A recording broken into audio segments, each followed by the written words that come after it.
Assalamualaikum warahmatullahi wabarakatuh. Innal hamdalillah wassalatu wassalamu ala Rasulillah wa ala alihi wa sahbihi ajma'in. Amma ba'du, kaifa halukum anak-anak ustazah? Semoga anak-anak ustazah selalu dalam lindungan Allah Subhanahu wa taala dan diberikan kesehatan untuk menyimak video kali ini. Kali ini bertemu lagi dengan Ustazah Rahmi dengan tema IPA, yaitu makhluk-makhluk ciptaan Allah. Nah, makhluk-makhluk ciptaan Allah menciptakan manusia, hewan, dan tumbuhan. Pada kesempatan kali ini, Ustazah akan membahas makhluk-makhluk ciptaan Allah yang bernama hewan. Nah, hewan-hewan ada berbagai macam jenisnya. Yang pertama, ada yang melata seperti reptil, ada yang berjalan dengan dua kaki seperti manusia, dan ada pula yang berjalan dengan empat kaki seperti hewan ternak. Allah Subhanahu wa taala berfirman yang artinya, dan pada penciptaan dirimu dan pada makhluk yang bernyawa yang bertebaran di bumi terdapat tanda-tanda kebesaran Allah untuk kaum yang meyakini.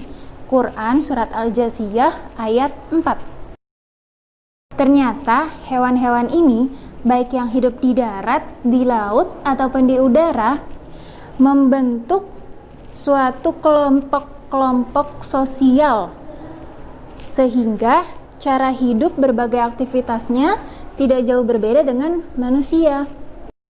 Hewan-hewan itu berusaha untuk merawat anaknya dan merawat yang lemah dan mencari makan. Dan hewan-hewan itu menggunakan siasat atau cara dalam menghadapi kesulitan yang dihadapi oleh hewan tersebut, menggunakan potensi yang sudah Allah berikan sesuai dengan tubuh hewan tersebut dan lingkungannya. Banyak hewan-hewan yang dapat kita ambil hikmahnya dan pelajarannya, yaitu seperti yang terdapat dalam Quran Surat Al-An'am ayat 142, ada sebagian hewan yang menjadi pengangkut beban dan ada juga yang disembelih. Contohnya adalah lalat. Allah Subhanahu wa taala berfirman dalam Quran Surat Al-Hajj ayat 73 yang artinya, wahai manusia, telah dibuat suatu perumpamaan, maka dengarkanlah. Sesungguhnya segala yang kamu seru selain Allah tidak dapat menciptakan seekor lalat pun, walaupun mereka bersatu untuk menciptakannya. Dan jika lalat itu merampas sesuatu dari mereka, mereka tidak akan dapat merebutnya kembali dari lalat itu.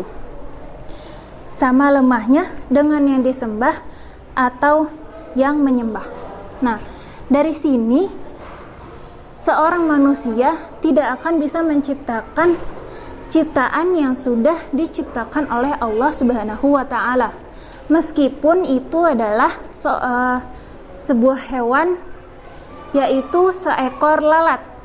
Lalat itu kecil yang seringkali kita tidak mengetahui keberadaannya karena saking kecilnya. Di sini Al-Quran menantang manusia untuk menciptakan seekor lalat. Nah, lalat itu kan kecil.